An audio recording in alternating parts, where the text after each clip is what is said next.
Before you start any form of marketing planning, you really must spend time to understand your market in depth. You establish the premise of your business. There's a need that you really understand well, and you've got a way to fulfill that need that's going to be pretty compelling.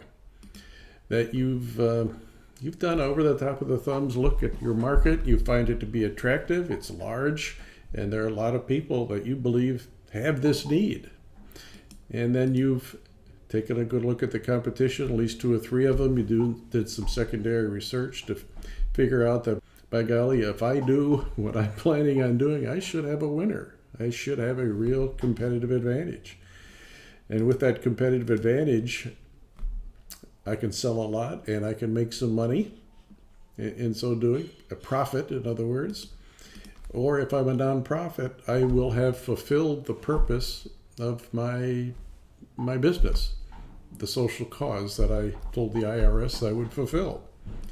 So it is now very important for you to really know your market. You've done over the top of the thumb work. Now it's time to dig in. And there are various ways to dig in, but at the end of it all, you need to know pretty intimately what this market is all about, what drives it, what are the trends behind it, what are the regulatory demands that are going to be put upon it, if not already. You want to know face to face, meet the enemy, if you will, eye to eye, and they're not the enemy, of course, but you know what I mean. It's figuring out in much more direct ways and in much more thorough ways that this market is for real, and you can prove it. So we start with more in-depth secondary research. Secondary research is short of primary research, which is kind of talking directly with the customer in many different ways. I'll get to that in a minute. Secondary research is not over, though. You have a lot of opportunity by letting Google be your friend. I keep saying that now and then. But on Google, you look up research articles. You try to figure out the size of this market, what the demographics are of the people that have various needs in your market. You want to develop what are called these personas. It's a fancy term for know the characteristics of the people that have this need. Things like income level, geographic location, where they live, where they work, what industries they're in, what jobs they hold, and on, and many other characteristics. But you want to know the market demographics of the people that you're going to be selling to ultimately, because you're going to be talking to a few of them in just a second here. There could be consultant reports. Believe it or not, what I tell many people is let the librarian at your local library be your friend.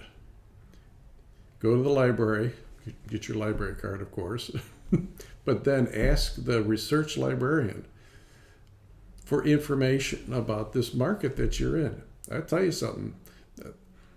They do a lot of things in these libraries, but they love it when someone comes in that actually puts their librarian skills to work. Go do it. I think you'll be satisfied. But also university libraries, if you have association with universities, take advantage of their research libraries. Quite often, if there's a business school associated with your university, it'll be quite extensive. So you can get consultant reports without paying for them. They'll have all sorts of business magazines and periodicals that you could read about. So you can find out about these kinds of things through your Google search. Again, let Google be your friend. So research what's available already on the internet and in your local library and get a reasonably complete picture of this market and all of the demographics that go into describing this opportunity and the people who have it. That's secondary research. Then there are various ways to get face-to-face with your customers, and probably the most popular way to do it is a market survey. A market survey is simply a form of interviewing representatives of the market that you're going to enter. You want to meet the customer. And you're going to have to be well prepared to do this. You're going to put together a questionnaire, a series of questions that help you understand the magnitude of this need that they have and what it takes to fulfill that need in their minds. This is your time to ask questions and shut up and listen to these people who actually could be the ones you're going to be selling to on down the road when you actually deliver your product and services. So a survey is a very structured series of questions that determine the need, what it takes to fulfill it, the size of the market, the needs in depth, their view of competitors, what they're willing to pay for it, in other words, price sensitivity, and the list goes on of very relevant things that you're going to find out. The more people you talk to, and I'm talking about 25 to 50 interviews that you might have in a very structured way. Use a market survey platform. There are plenty of them out there. Pollfish, SurveyMonkey, and the list goes on. They're okay. Some of them actually help you put this thing together in the first place. If you're very, very unsure about how to do this, then there are plenty of marketing consultants that could help you do that. And you would be the one conducting the survey, though. So that's market surveys. Do them. The next are interviews. Now, of course, the market survey is an interview. But you may have done the market survey through an email campaign as well. But a market survey where you're talking to people, I think, is the best. But then interviews, but I'm thinking of interviews with other industry players, other executives who have similar companies, even the competition. That may sound crazy, but you could probably find a way to do that.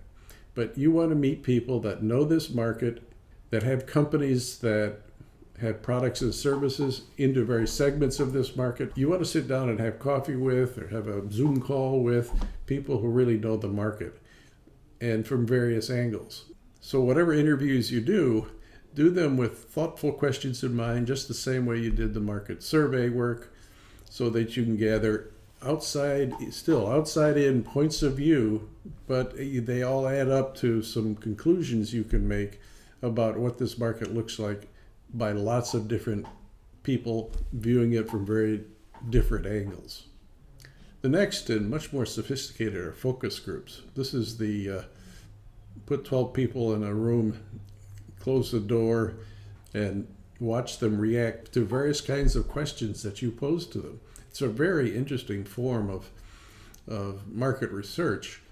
It's something you probably are going to want to have a focus group company actually put on for you, because it's a very well orchestrated, very well thought out process that they go through. You're best off by having experienced people do this for you.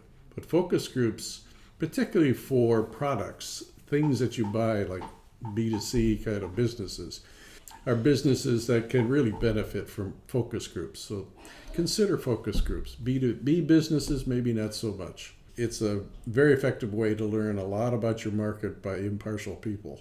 So, all said and done, you have determined, after doing much more work, that indeed you have an attractive market to go after. You know a lot about the people within it. You know about what other industry experts think about it. You've talked directly to dozens and dozens of customers that you may be selling to. You've got a sense for the trends that have driven the creation of this market in the first place, what regulatory or legislative actions could bear upon your market, and the list goes on. You know the ins and outs.